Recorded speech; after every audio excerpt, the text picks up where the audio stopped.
Hola estudiantes de primer año de bachillerato sección C que llevan conmigo la materia de orientación para la vida.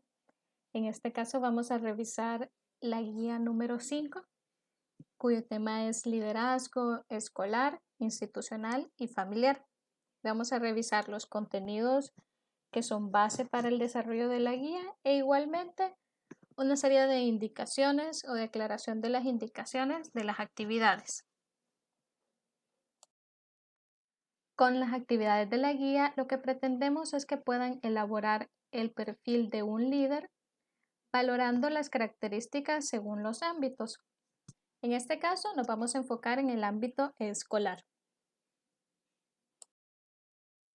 La primera actividad consiste en un ejercicio bastante interesante para explorarse a sí mismo, para conocerse. Pero no solo lo que yo sé, sino lo que otros saben. Y van a ir llenando cada una de esas casillas que están numeradas. ¿Y cómo lo van a hacer? Vamos a ir viendo cada una. Para la primera, el área libre o pública. Ahí ustedes van a escribir, van a describirse a sí mismos con base a lo que ustedes saben de sí y lo que otros saben. Decir aquello que ustedes están conscientes de que los demás reconocen de ustedes mismos. Pero en la casilla número 2, el área oculta o secreta, son las áreas que ustedes saben de sí mismos. Muchas veces son cosas negativas y que otros no saben, porque ustedes activamente deciden no mostrarlo. Como les decía, en algunos casos son cosas negativas, pero en otras cosas son aspectos que ustedes consideran positivos, pero que les da pena mostrarlos a otros. De repente puede ser que a alguien le guste mucho cantar, pero nunca lo ha hecho en frente de otros y los demás no saben y nunca lo ha contado a nadie. Ahora en la casilla número 3, el área ciega. Aquí son cosas que ustedes no saben de sí mismos, pero otros sí. Y entonces aquí ustedes se tienen que auxiliar de su familia o de sus amigos y preguntarles, ¿qué cosas crees que yo no sé? ¿Qué cosas crees que yo no me he dado cuenta? O puede ser que ustedes ya sepan, en el sentido que ya les han dicho eso, ustedes todavía no se lo creen, pero las personas se lo dicen. Puede ser siempre como el ejemplo de la casilla 2. Otros le dicen, tú puedes cantar, pero ustedes no lo ven de la misma forma, pero otros sí lo creen así. Y entonces eso van a escribir ahí. Ahora, la casilla 4 la van a dejar en blanco. Esa no la van a escribir. Y porque de hecho, si ustedes se fijan, es cosas que ustedes no saben y otros no saben. Y entonces, ¿de dónde voy a sacar esa información? Y por el momento la vamos a dejar así, en blanco. Para explorar áreas que nosotros no identificamos en nosotros mismos, pero que ahí están o se manifiestan en diferentes situaciones. Hay diferentes herramientas que ayudan a esto. Muchas de ellas, o mejor dicho, todas ellas son elaborados y son explicados por psicólogos. Y vamos a ver en esta guía y en la siguiente dos de ellas. En esta nos vamos a enfocar en una que permite explorar el carácter. ¿Pero qué es el carácter? Muchas veces nosotros utilizamos esa palabra y decimos, esa persona sí tiene carácter, pero todos tenemos carácter. Unos no tienen más carácter que otros, ni otros carecen de carácter. En sí, carácter, podemos verlo desde 3 puntos. Uno, desde el origen de la palabra, es decir, etimológicamente, viene del griego carácter, que pues significaba esa nota distintiva, una señal grabada, como los caracteres. O sea, es esa señal grabada que es propio de algo, es singular a. En el sentido ético, el carácter es en sí una cualidad de voluntad. Entonces ahí sí es eso que nosotros solemos decir, una persona con decisión firme. Pero en psicología Nosotros nos referimos al carácter como esa manera habitual de reaccionar y de actuar de una persona, que es consecuencia de su temperamento y de ciertas influencias personales o ambientales. Vamos a explorar un poco la parte del temperamento en la siguiente guía, pero por ahora, entonces nos quedamos con lo del carácter, que es, como decía la definición, esa forma habitual de reaccionar. ¿Cómo tendemos a enfrentarnos? ¿Cuáles son esas conductas que presentamos ante ciertas situaciones? Y para que ustedes mismos exploren su propio carácter, van a responder a una serie de preguntas que están en el documento que se les envía por la tarea de T-Box de esta semana. Y cada una de esas preguntas, de esas 15 preguntas, reflejan situaciones y formas de afrontarlas. Y ustedes van identificando qué tanto ustedes actuarían o no de esa forma. Como les decía, son 15. Y ustedes van a trazar este cuadro en su cuaderno. Para cada pregunta, ahí tienen una casilla. Está el número y a la par está la casilla en blanco, donde van a ir escribiendo su respuesta. Ahorita dejamos en blanco, todavía no llenamos nada de las últimas 3 filas, de ninguna de las 3 columnas. ¿Y con qué van a llenar esas casillas? Pues van a escribir uno de estos 5 números, un número del 1 al 5, dependiendo qué tanto lo que expresa la pregunta aplica para ustedes. Si lo que dice la pregunta no refleja en cómo yo actuaría, entonces pongo 1, porque eso no aplica. Ausencia total o casi total de lo que está ahí descrito en mi persona. O si en alguna ocasión puede ser que yo reaccione así. Son pocas las ocasiones, pero podría ser. Entonces el 2, muy poco o un poco. Sí, a veces no. No tengo como una postura muy definida respecto a lo que está descrito ahí, entonces es el 3. Si refleja bastante, tal vez no en todos los casos, pero casi siempre yo actuaría así, entonces es un 4. Y si lo que está ahí descrito, yo considero que me describe al pie de la letra, entonces es un 5, muchísimo. Y eso es lo que ustedes van escribiendo junto a cada una de las casillas de las preguntas, un número del 1 al 5.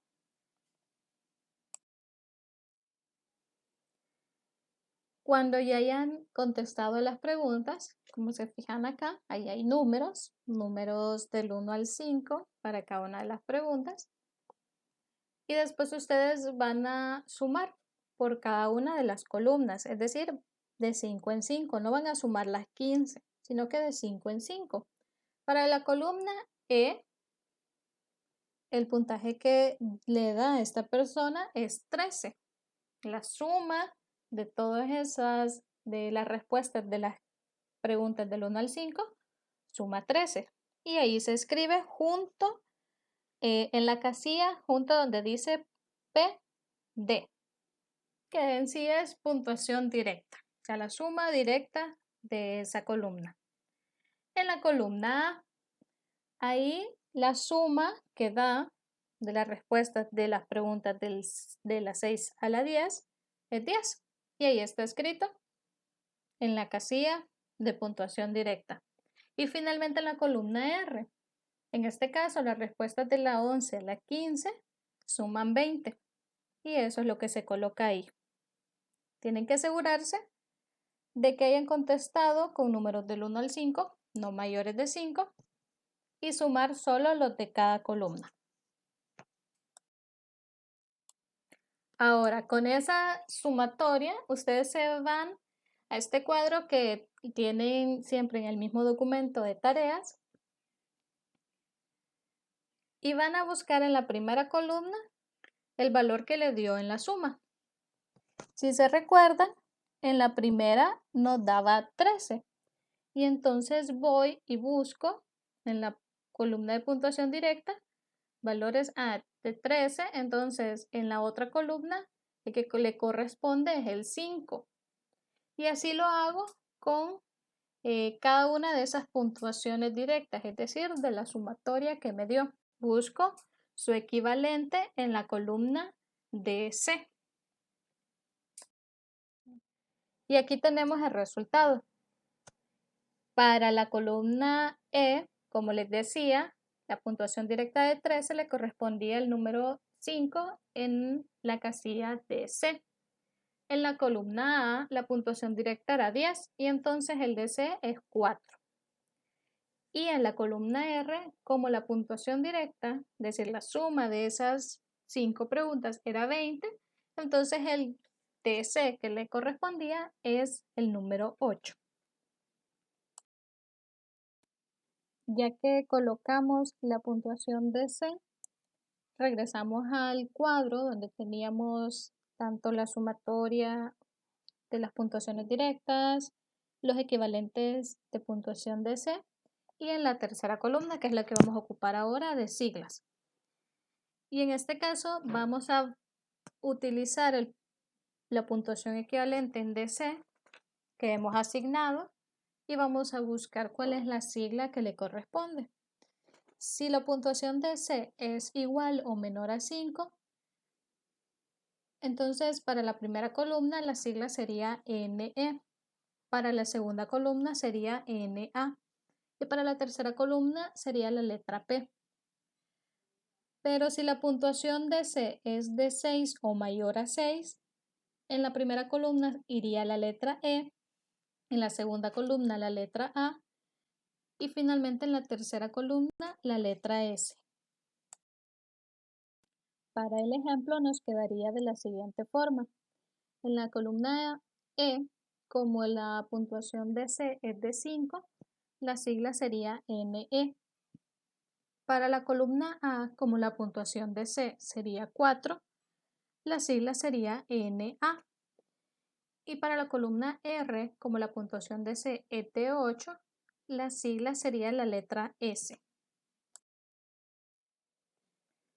Combinando las siglas al final de esas columnas, ustedes pueden ir y encontrar en esta tabla el significado.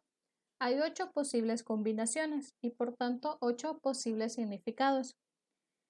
En este caso del ejemplo, la combinación es la última, NE-NAS, que su significado es apático.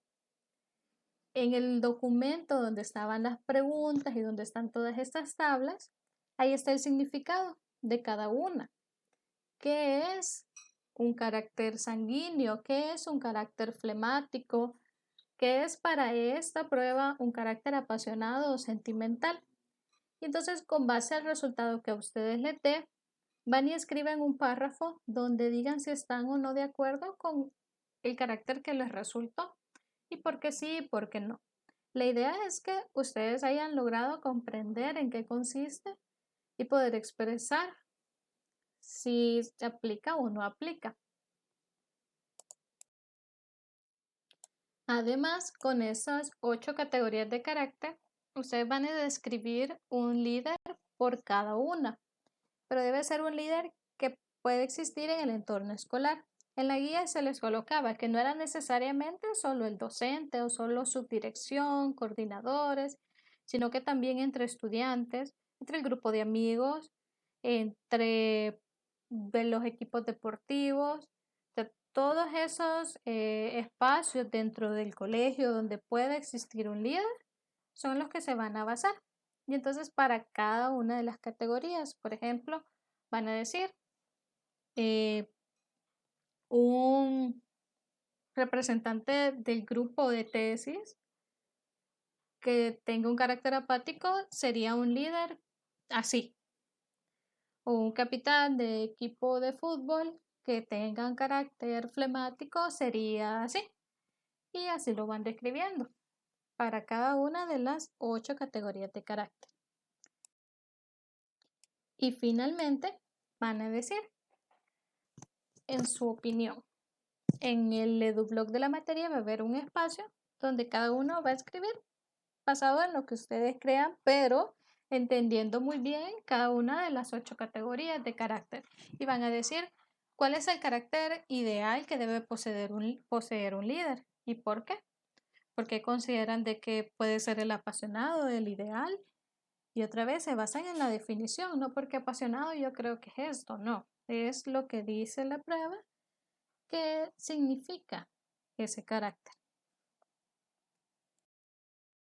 Si todavía tienen dudas o consultas de cómo realizar alguna actividad de la guía o dudas en algún concepto clave de la guía, siempre pueden escribir un comentario en el EduBlog donde se publicó la guía o escribirme un correo a Tbox o el correo institucional. Pero igualmente los días miércoles de 11 a 12 yo voy a estar ahí disponible para asesoría en línea. Ustedes solo me contactan siempre por el correo institucional a través de Hangouts de Google y ahí podemos solucionar todas las dudas que tengan. Pero como les comento, toda la semana yo voy a estar ahí pendiente del EduBlog y de los correos. Así que estoy a su servicio en lo que se les pueda ayudar.